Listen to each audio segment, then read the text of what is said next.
Time for the last race of the morning before we take our lunch break here at WeatherTech Raceway, Laguna Seca, all part of the Rolex. Too many words here today. Rolex Monterey Motorsports Reunion. Too many things going on. Think of it as RMMR, Rolex Monterey Motorsports Reunion. Yeah, I got too many R's, too many M's. But this one is the race we've been looking forward to all morning. The IMSA prototypes, GTP, WSC, LMP, DP, they're all out there. This is going to be a great race. Remember, this is the 50th anniversary of IMSA, so it's great to see these cars. They're coming back out onto the track right now.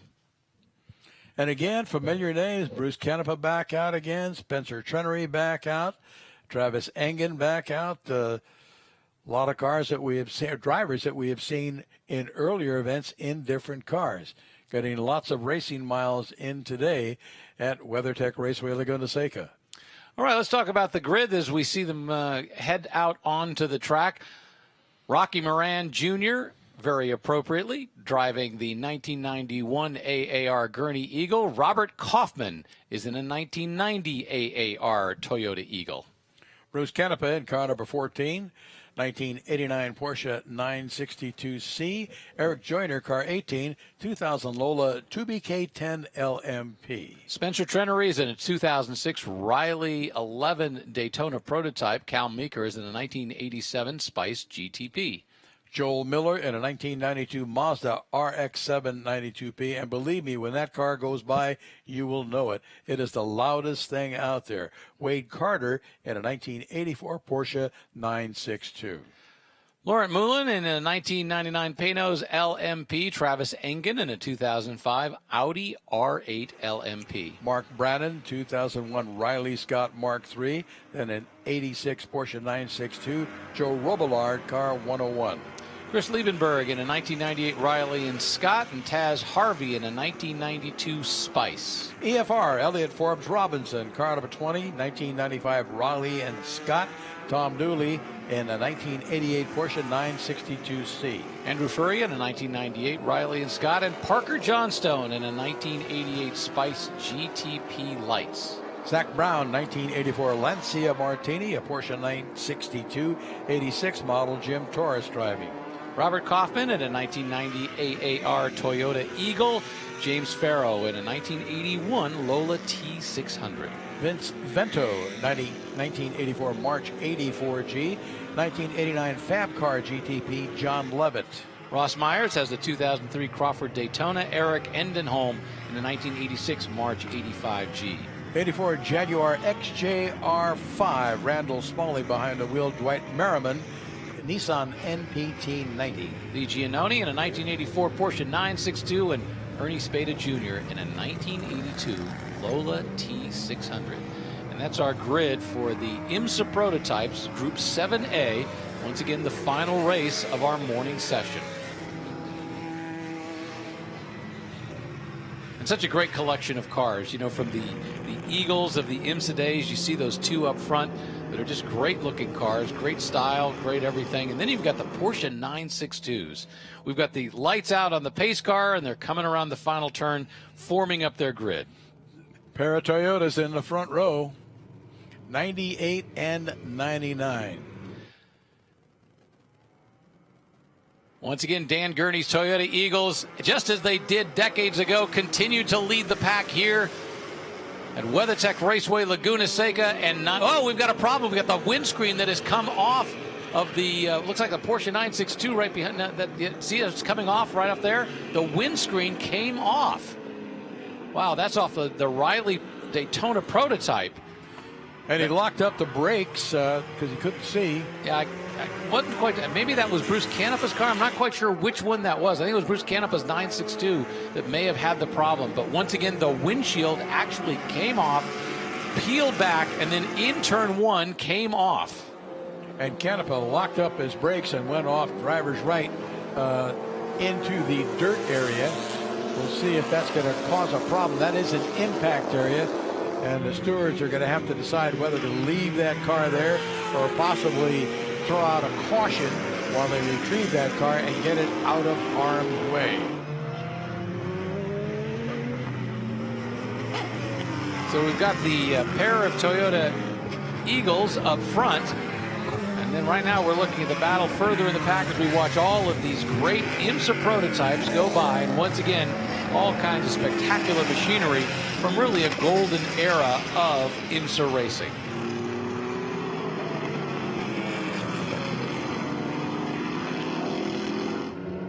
And it's everything from the oldest stuff we see out here from the early 80s all the way up through 2006. Spencer Trenery driving that 2006 Riley Daytona prototype. But it is Rocky Moran Jr. that is the race leader in that 1991 All-American Racers Gurney Eagles. Spencer Trenery running second in his 2006 Riley 11 Daytona. Robert Kaufman third in the number 99 Eagle. Then it's Cal Meeker and Bruce Kenepa missing from that group. And we've got a yellow flag on the track. We're in a yellow flag situation because of that problem that Bruce Canepa had going into the first turn. They've got some track vehicles out there, so everybody has packed up. And as a result, they're going to pull that car off. That was funny. You could actually see one of the drivers waving at us as he went by. Lovely looking once again at these cars. That's a Porsche 962, that number 10 car being driven by Jim Torres. And we're going to take a look at what happened. Remember, once again, Bruce Canepa, there you see in the Canon 962, you see the windscreen peel off. And then right about here, it is actually going to come off. I think he did the right thing. I think it's fortunate he hit the brakes, started to go off the track, and the problem is he got into the gravel, and as a result, he wasn't able to get out. But I think the fortunate thing is that he did that, and when he did that, he went off the track, and when the windscreen came off, no other cars hit it. Got pretty dicey for just a moment there. Yeah, and he did the right thing, as you said, that windscreen peeled off. But when he had pulled off, there was no one behind him that was going to collect that windscreen that was sailing through the air. And he was in an impact area. That's why they put out the yellow flag, so they can get him out of there. If someone else went off on the outside of that corner, they would have collected Canepa as well. But a short race for Canepa this time. He'll regroup and be back out later today. He's running in several different races. Yeah, he did very well in his first two races of the day. Unfortunately, he's not going to get a chance to show what he can do. And, well, you sit there and think of the little things. And it's the same thing in historic racing as in regular racing. That one little mistake that causes a problem that ultimately forces a car out, even though it wasn't a significant thing and might have been caught a little bit earlier. But once again, seeing that windscreen peel back, it's kind of scary, and you can imagine what it was like inside the cockpit to see that happen. Starting another lap under yellow as the pace car does stay out. Cars are starting to scrub their tires a bit, want to get a little heat back into them. That's a pretty good indication that this may be the last lap under yellow. As we get a shot of the Andretti hairpin, we see the Canepa car is gone. It is out of there, and they've cleaned up the area, gotten all the rocks and gravel from the kitty litter out. Those rocks are designed to stop a car when it goes off at high speed, and that gravel layer is pretty deep, and it does a great job of stopping a car, slowing it down before it can impact anything. But the same token, once you're in it, you're not going to drive out of it. You're sometimes buried up to the hubs, so they were able to winch it out backwards with a tow truck and get it out of harm's way. Rocky Moran, Bruce Trenery, Cal Meeker, Joel Miller in the 77 car, and Moulin in 12. That's your top five. And Travis Engen, we saw him earlier today. Mark Brandon as well. Joe Rebellard, Eric Joyner. That's our top 10. And once again, we've seen the wide variety of machinery. The Porsche 962, truly one of the great race cars of all time. Think about how it dominated so many different series during its era, whether it was the 962C, which was the World C Cup version of it, or whether it was the American Group C version, or whether it was the American version, those Porsche 962s well. But right now, first and third are those Toyota Eagles, which came out of Dan Gurney's shop, being driven by Juan Manuel Fangio II and Parnelli Jones' son, P.J. Jones. They dominated during their period in time when they were racing, winning 21 of 27 races. The argument could be made that they scared everybody off, but I think the reality was that was the end of the prototype era, and they were willing to hang on. All right, time to go green flag racing again at WeatherTech Raceway, Laguna Seca. They're giving a green flag to the Toyota being driven by Rocky Moran Jr. He goes into the first turn. And the question is, yep, it looks like that second car, the Robert Kaufman Toyota, is going to squeeze by Spencer Trenery in the Riley Daytona Prototype Coupe. And now we have Toyotas 1 and 2 here at Laguna Seca. Followed by Trenery in that Daytona Prototype Coupe. They come by, and then I believe it's the Porsche 962. Oh, no, that might be the Spice that's running behind him as they come out of there. And there's the Mazda RXP prototype. They built 2 of those cars. One of them burned to the ground in a fire, and that was the only one left. I remember Pete Halsmer drove the car when it was new. Mazda had a big problem with heat coming off of the engine of that car. They had all kinds of problems when they were first developing it. And in fact, they had to build a special exhaust system to try to maintain and contain the heat off of that Mazda prototype. So heat was always a huge issue with the Mazda prototype when it first came out and was racing in IMSA GTP. And now he's got that Riley in his sights. Looks to the inside. Can't quite pull off the pass, but he's going to be close enough. Let's see what the drag race is like going up the hill. Nope. That Daytona prototype has the horsepower to stay ahead. And that'll be interesting to see what the Mazda can do as it tries to reel him in. Yeah, when they were braking for the Andretti hairpin, you could see flames coming out of the exhaust on that Mazda on the right side for unburned fuel as he lifted off the accelerator. Now he's all over the back of Trenery as they go through the infield. He's got the nose of that Mazda tucked up under the Daytona prototype's wing. Dives inside as they go under the Mother's Bridge. Can't pull it off. Has to tuck back in behind as they go through turn 5 and head up the hill. Tries to pull alongside as they go up in a 6. He's going to make the pass and moved up 1 spot, dropping Spencer Trenery to 3rd spot. So it looks like that Mazda is going to be running in 2nd. Oh, and there the Riley tries to go to the inside, has to lock up the brakes as they head into the corkscrew. And the Mazda is able to contain them and keep them behind just a little bit. And I think this is where the Mazda is going to be able to pull out, because that Riley had the advantage on the front straightaway in terms of pure horsepower. But now on the twisty section, the Mazda is just kind of eating them up.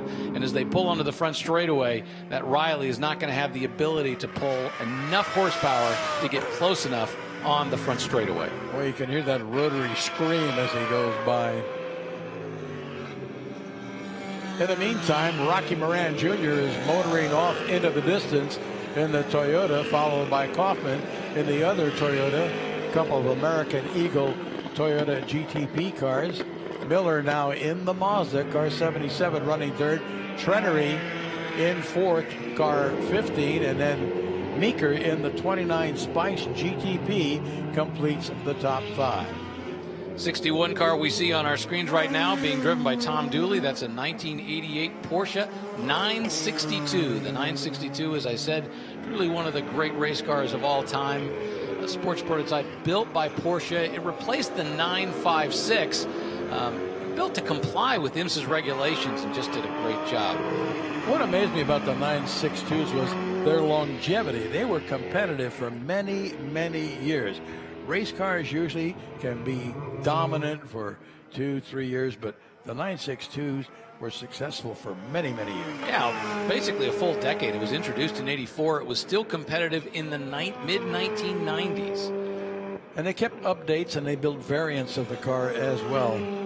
It was just a dominating car designed by Norbert Singer and the Porsche crew, and they just did a phenomenal job of building it. And once again, as you mentioned, they did a great job of updating it.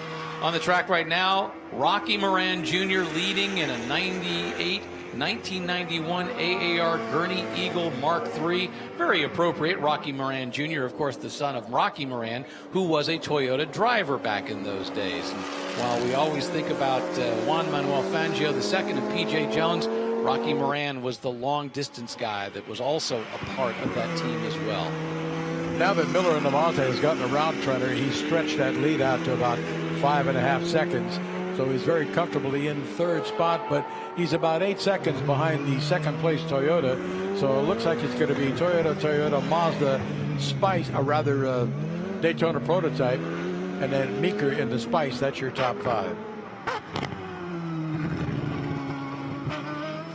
Yeah, Mazda came in IMSA, didn't really have the success that they were hoping they were having, but I got to tell you, that was a difficult time. I mean, you had the Nissan program with all the money that they were dumping into the NTP, phenomenal amount of money that was being thrown into that program. You had the Jaguar program, which was done so well by Waukesha Racing. They were doing so great.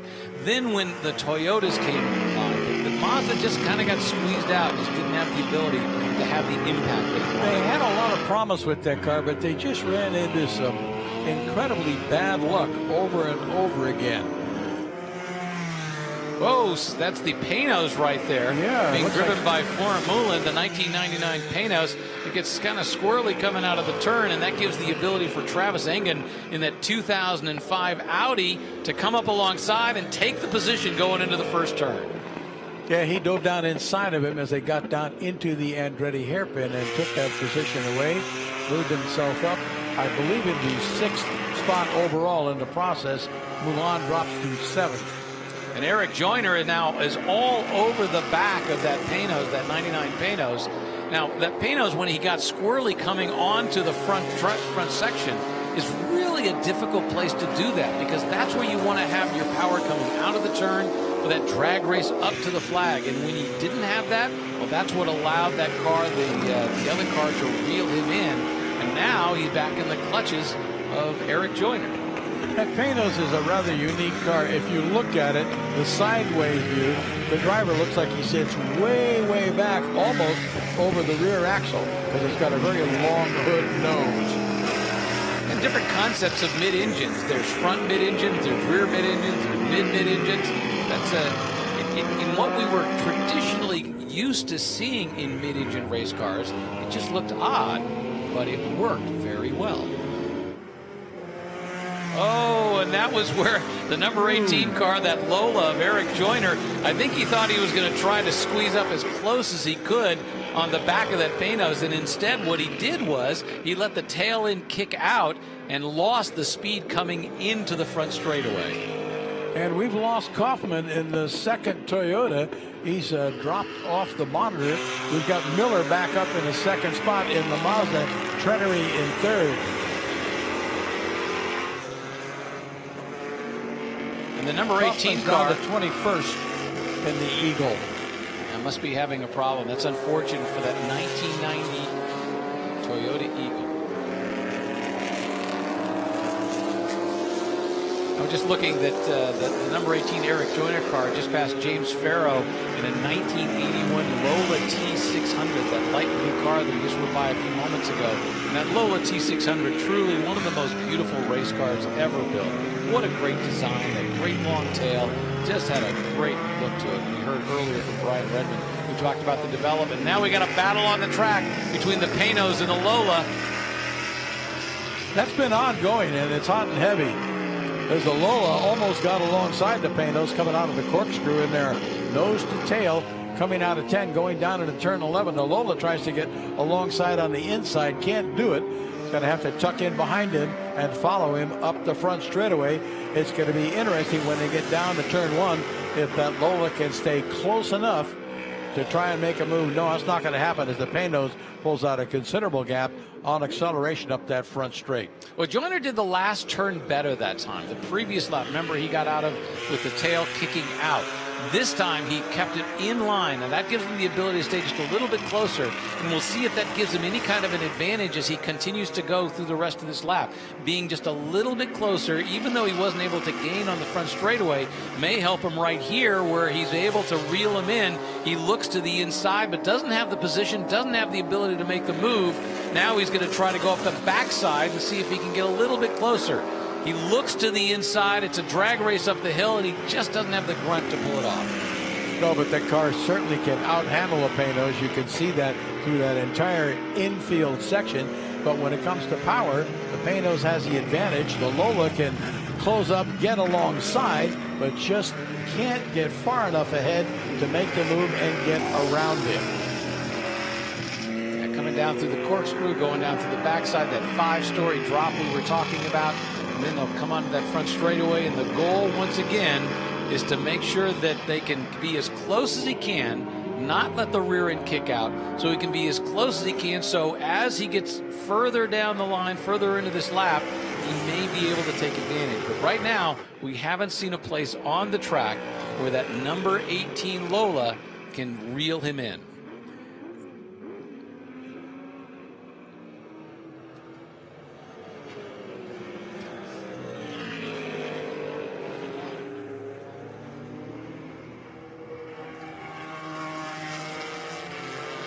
Rocky Moran Jr. in that number 98 All-American Racers Toyota GTP car, your leader.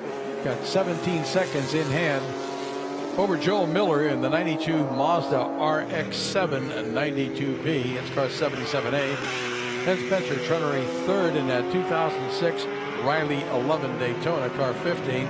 Cal Meeker in the 87 Spice is right behind him in car number 29. Spencer Trenery having a pretty good day as well. Exactly. You know, it's interesting also watching the battle on the track right now between Cal Meeker and that 1987 Spice. We see it on our screens right now, the number 29 car. And then right behind him was the number 12 car, or I should say the number 2 car, being driven by Travis Ingen in the 2005 Audi R8. For a while they were battling kind of nose to tail, and then they got a little back marker in between them that I think slowed Travis down. But I think Travis is going to work really hard to try to reel in that Spice. And it's interesting looking at the technology again between a 1987 Spice GTP car and a 2005 Audi R8.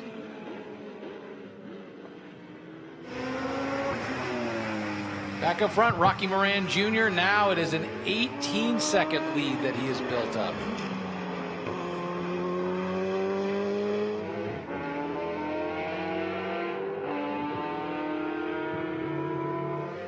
So I remember one time being at Sebring, and we were doing the live broadcast for ESPN at the time, and there was a problem. Hey, we've got a checkered flag that comes out for Rocky Moran Jr. We'll tell that story on another day, because Rocky Moran Jr. with an 18-second lead is going to win the final race of the morning here at WeatherTech Raceway, Laguna Seca. Following in his father's footsteps, driving in the number 98 car here on the Laguna Seca racetrack. And our timing and scoring is going to show Robert Kaufman in the 1990 AAR Toyota Eagle Mark III. He's coming in second. Joel Miller in the 1992 Mazda RX-7 92P. Spencer Trenery in the 2006 Riley Daytona prototype. And Cal Meeker in that 1987 Spice GTP rounds out the top 5. Travis Engen scored 6th in the number 2 2005 Audi R8 LMP, followed by Eric Joyner in car 18, 2000 Lola 2BK10 LMP. Florent Moulin in car number 12 finishes in 8th. That's the 1999 Panos LMP. All right, take a quick look at some highlights from this race. And once again, from the word go, Rocky Moran led the way. But the big problem was Bruce Canepa and his 962C. The windscreen came off. He was able to get off the track before it completely separated from the car.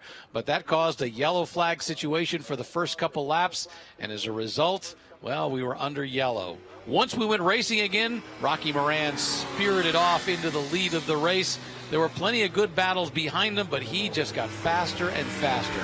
Robert Kaufman wasn't anywhere to be seen, but once again, great battles all over the track, especially this one right here with that number 2 car driven by Travis Engen, the Audi R8. And then the number 18 car, Eric Joyner, as he was all over the back of this car trying to get ahead of him. Not quite pull it off, but once again, Rocky Moran Jr. and the number 98 Toyota Eagle comes away the winner of the Group 7A IMSA prototypes.